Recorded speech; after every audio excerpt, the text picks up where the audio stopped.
how do you really measure global security when, well, the nuclear landscape in the Middle East is shifting so fast it almost makes your head spin? That's the big question we're tackling today. Welcome to the deep dive. Our mission here is to cut through all the noise.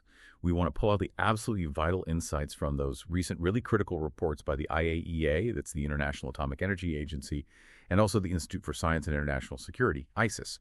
And we're layering that analysis with the dramatic military actions just last month, June 2025, and everything that's followed. So our goal is simple: give you a clear understanding of Iran's nuclear capabilities right before those strikes, the huge challenges international oversight was already facing, the real impact of those military ops, and, the massive geopolitical ripples spreading out from it. It really is quite something, the speed of it all. I mean, that IAEA report from May 2025, which ISIS dug into deeply, it painted a very concerning picture of where Iran was just before the strikes. It wasn't just slow progress. It was like a snapshot of a program right on the edge. Okay, let's unpack that then. Before June, before everything happened so dramatically, what did the world actually know? What was really in that report?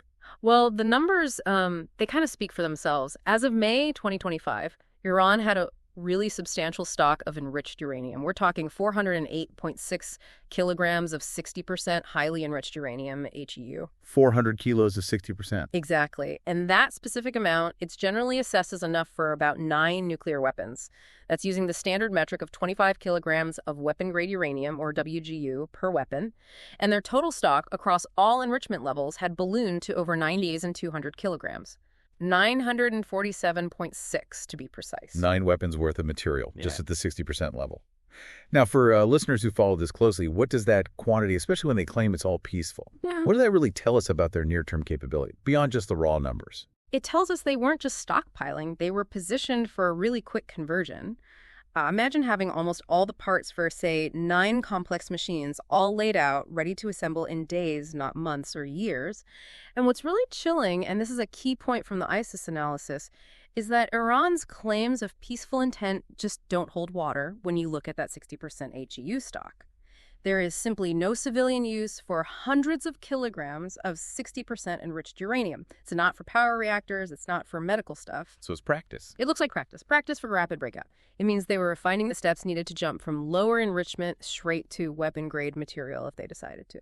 So not just the material, but mastering the process itself. Yeah. How advanced was the actual infrastructure for doing this? Exactly right. They had nearly 14,700 advanced centrifuges installed between Natanz and Fordow. That brought their total number of installed centrifuges, old and new, to around 21,900. And when you look at breakout capability, the potential speed is, frankly, incredible. Fordow, their deeply buried facility, it could produce the first bomb's worth, that 25 kilograms of WGU, in potentially just 2 to 3 days. And their whole existing stock of 60% HEU, they could convert that into roughly 233 kilograms of WGU in about 3 weeks, just using the Fordow plant. Now, if they use both Fordow and the main Natanz Fuel Enrichment Plant, FEP, together, ISIS calculated they could produce enough WGU for 11 nuclear weapons in the first month. 11 in a month. 15 by the end of month 2, and maybe 22 by the end of month 5. This wasn't just theory. ISIS assessed Iran had thoroughly practiced the main steps of breakout under civilian cover. Fordow, in particular, had become this sort of multi-purpose facility, easily adaptable for WGU production using that 60% HEU feed. Okay, so that's a stark picture of Iran's nuclear muscle right before June. But here's the crucial question. How much could the international community actually see? Because it seems while Iran was accelerating, oversight was incredibly being dismantled. Yeah, and this is where the IAEA reports get even more worrying. Their ability to actually monitor what Iran was doing faced huge roadblocks Iran itself put up. Remember, Iran stopped implementing the additional protocol back in February 2021. That protocol is what gives inspectors much wider access and more information. Right, that was a big deal at the time. It was huge. And the consequence. The IAEA basically said they'd lost continuity of knowledge. They couldn't track the production and inventory of critical things: centrifuges, rotors, bellows, heavy water, even the raw uranium or concentrate, UOC. They say it pretty bluntly, it would be impossible to restore that information. That leaves a massive gap in understanding. So a major blind spot, and Iran kept adding to it. Absolutely. Then they removed all the IAEA monitoring equipment that had been installed under the old JCPOA deal, cameras, sensors, all gone. That severely hampered the agency's ability to give any assurances that the program was purely peaceful.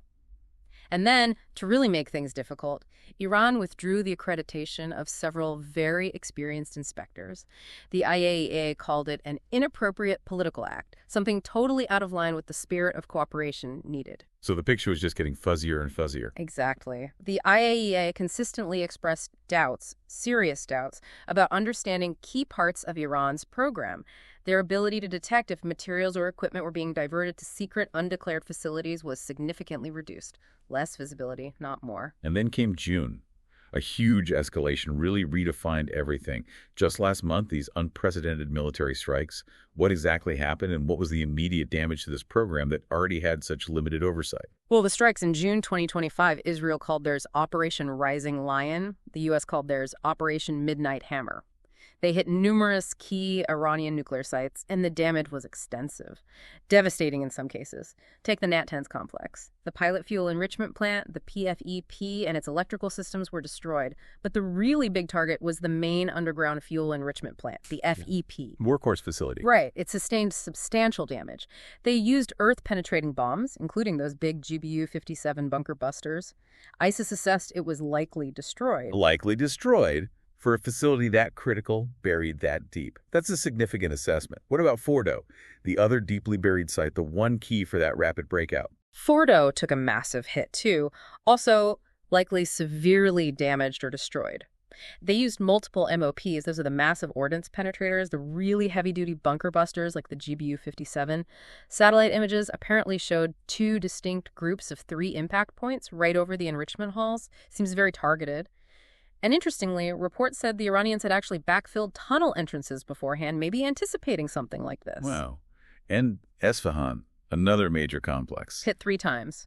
The plant there for converting enriched uranium into metal, a key step for weapon cores, destroyed. The main uranium conversion facility, severely damaged by Tomahawk cruise missiles.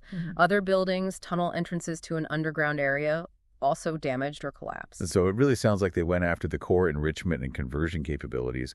What about their ability to just build more centrifuges? That was hit hard, too. The Tabetessa Karaj centrifuge manufacturing site was described as almost completely destroyed. The Esfahan centrifuge manufacturing site was also attacked. They even targeted sites linked to Iran's past weaponization efforts, like Lavisan 2 and Sunjarian. Extensive damage there as well. And the plutonium route, the Iraq reactor. Also targeted. The IR-40 Iraq reactor's containment dome was breached, basically rendering it inoperable, and the plant that makes the heady water needed for it was severely damaged. So ISIS's overall assessment was pretty blunt.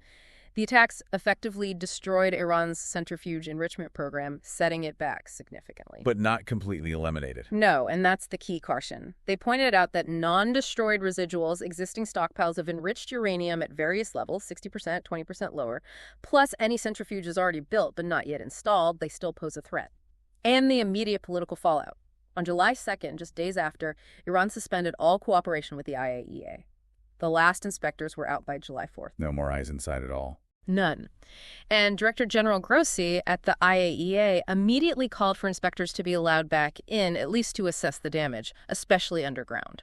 So with all that, the capabilities before, the diminished oversight, now this massive damage, but lingering materials and expertise, and no inspectors.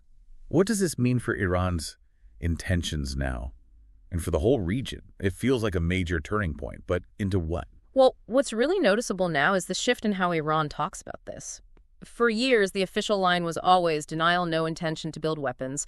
But recently, statements from former intelligence officials, senior advisors like Kamal Karazi, he basically said, if our existence is threatened, we'll be forced to change our nuclear doctrine. That's pretty direct. Very direct. And even an IRGC commander, General Hakalab, talked about a reconsideration of Iran's nuclear doctrine and policies. It's a clear shift in rhetoric. It sounds like they're signaling they feel backed into a corner. Precisely. That seems to be the driver, a heightened threat perception. Stemming from the ongoing Gaza conflict, the direct clashes with Israel, events that maybe showed the limits of their conventional military power. Plus, you have the ongoing economic pressure, the sanctions. There are arguments inside Iran essentially saying, look, we're suffering sanctions as if we have a bomb, so maybe we should just get one. So what are the possible paths forward for them now? A few scenarios seem possible. They might actually make a concrete move towards weaponization, maybe slowly, maybe quickly. Or they could aim to become a threshold state, basically having everything ready to build a weapon very fast if they're attacked again. Diplomacy is another route, trying to leverage what's left of their program for security guarantees. But that's complicated, especially if they demand guarantees against future attacks like the ones in June. And how's the rest of the world responding? Still pushing for diplomacy. The European powers, France, UK, Germany, they've set a deadline. End of August 2025, they're threatening to snap back harsh sanctions if there's no progress on a deal by then. So pressure is building. Definitely. And then there's the Trump factor, as some analysts call it. The possibility of Donald Trump returning to the U.S. presidency is seen as a really critical factor. Yeah. It could seriously ramp up tensions, maybe push Iran closer to weaponization, or perhaps embolden Israel to strike again. It adds a whole layer of uncertainty. So today, we've really taken a deep dive into this incredibly complex and fast-moving issue. We've seen Iran's nuclear capabilities just before the strikes, the very significant damage from those military actions, and the serious implications of the IAEA having less and less visibility. Yeah, and with those last IAEA inspectors now gone, and Iranian leaders openly talking about changing their nuclear doctrine, well, the world is arguably flying with fewer instruments on one of the most critical proliferation challenges we face. Which leaves us with a pretty tough question for you, the listener, to think about. In this kind of environment escalating talk, less transparency, how can the international community possibly navigate that fine line between deterring bad actions and actually de-escalating tensions? Especially when the red lines, the points of no return, seem to be constantly shifting, constantly being redrawn by events right there on the ground.